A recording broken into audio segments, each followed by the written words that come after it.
We get him a little bit too close for comfort.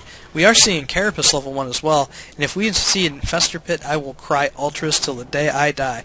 But Woobowiz does have the gold up, and we should see some drones transfer as we see one making the trek across. Now we have a whole bunch of Mutalisks on the field, and since he did see that command center floating around, I wouldn't be surprised if he moves out to claim the natural, as he does.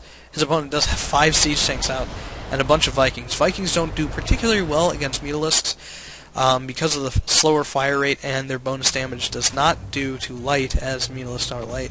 But it looks like Woobowiz is going to kind of sit back and enjoy his lead as he continues to macro up, getting more speedlings. Unfortunately, not going to be too effective against this number of tanks, especially behind a wall-off. Although this poor expansion that was forgotten about by Sicmonkey could be sniped very, very easily by the Mutas. And it looks like he's going to be getting an orbital command without any support, and this Marine kind of got stuck outside as we have a whole flight of Mutalisks now numbering 15.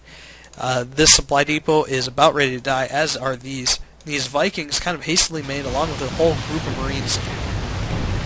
We'll be able to stop some of the aggression, although now Sicmonkey in a little bit of a bind. He's under supply and continues to be under supply as another supply depot gets sniped. Now these, look at that, 4 shots by a Viking and previous damage done only takes a Mutalisk down to 20.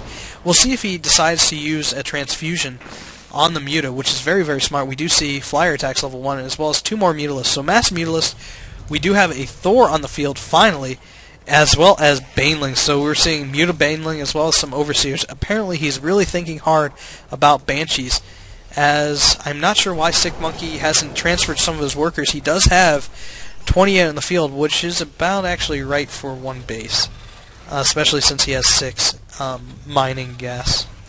I am sure he should have continued to make them and man-eared them over. If you know what that means, check it out on Wikipedia. It just simply means transferring your workers from your main to your natural.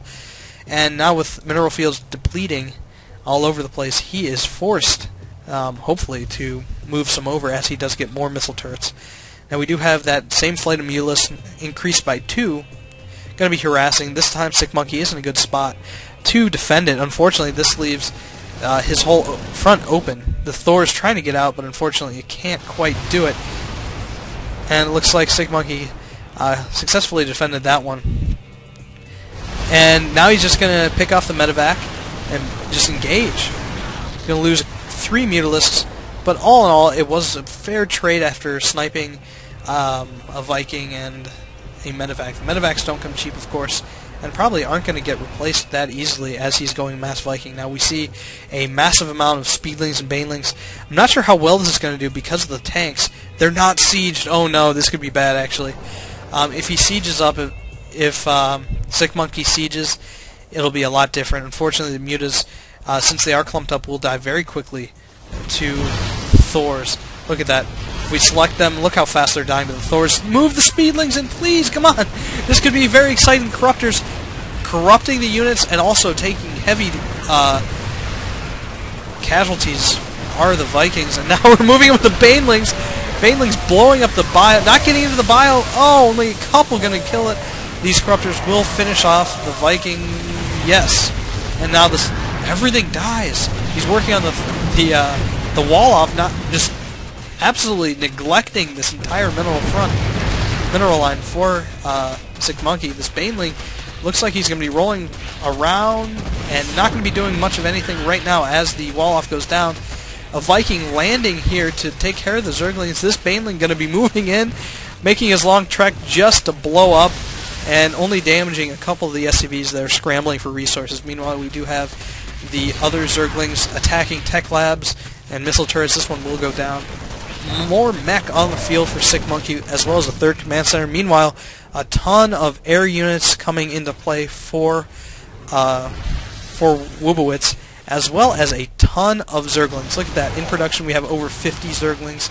This is very exciting. This supply depot going to go down, although he's not close to being under supply, as his main force did get shot from under him. This missile turret almost taking out this Mutalisk. Not sure why he's moving out of range of that missile turret. He has the numbers. And look at this amount of Zerglings with 1/1 upgrades. We don't see a hive on the field quite yet. No infestor pit, so we don't see cracklings yet. And the sensor tower kind of off place. No Vespene on this natural. It's going to spell doom. Oh, there we go. As I say it, very good, Sicmonkey. But all these Zerglings and Banelings are going to just mess up your day, as only a couple Marines and tanks are on the field for him. Nothing really else in production. We do have now a whole new wave spawning as a Thor, a Hellion, and a Marine. Now, I'm not sure, but that's not going to do all that much against this, unless the Hellion has, like, triple pre-igniter upgraded. But this Lone Corruptor from the age of the Viking will not be doing all that much. Mutalisk moving out instead to allow the Zerglings to do their work. Now, unfortunately, Sicmonkey's on the back foot, forced to pull his SCVs as he's mined out of the main. And Banelings, oh my goodness, Banelings, oh, we got so close, this tank's almost dead.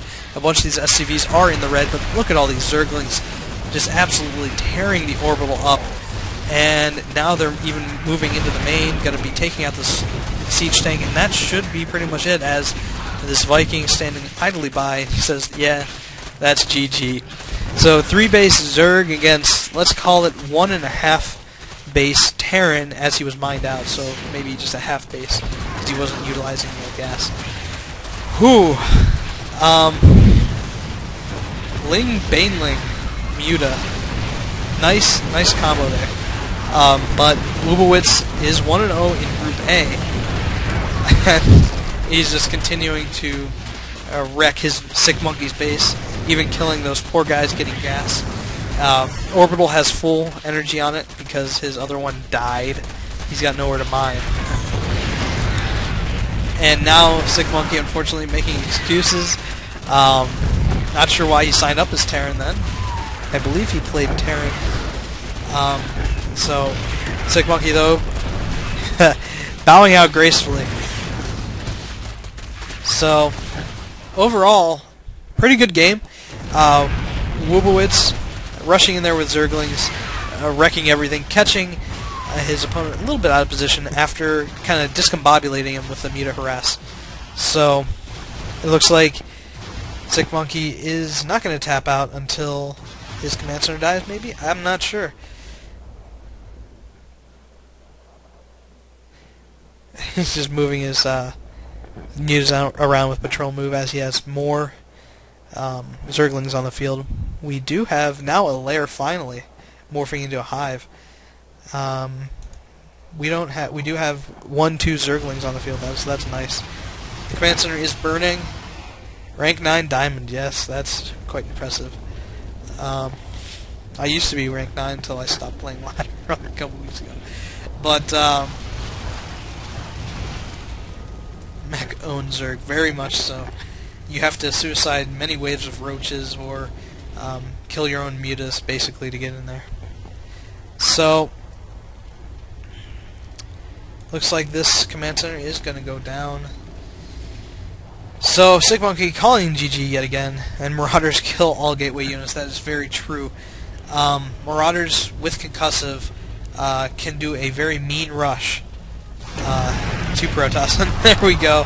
It's all over, folks. Woobowiz 1-0 in Group A. Look forward to the next game, which is going to feature Woobowiz and Magius.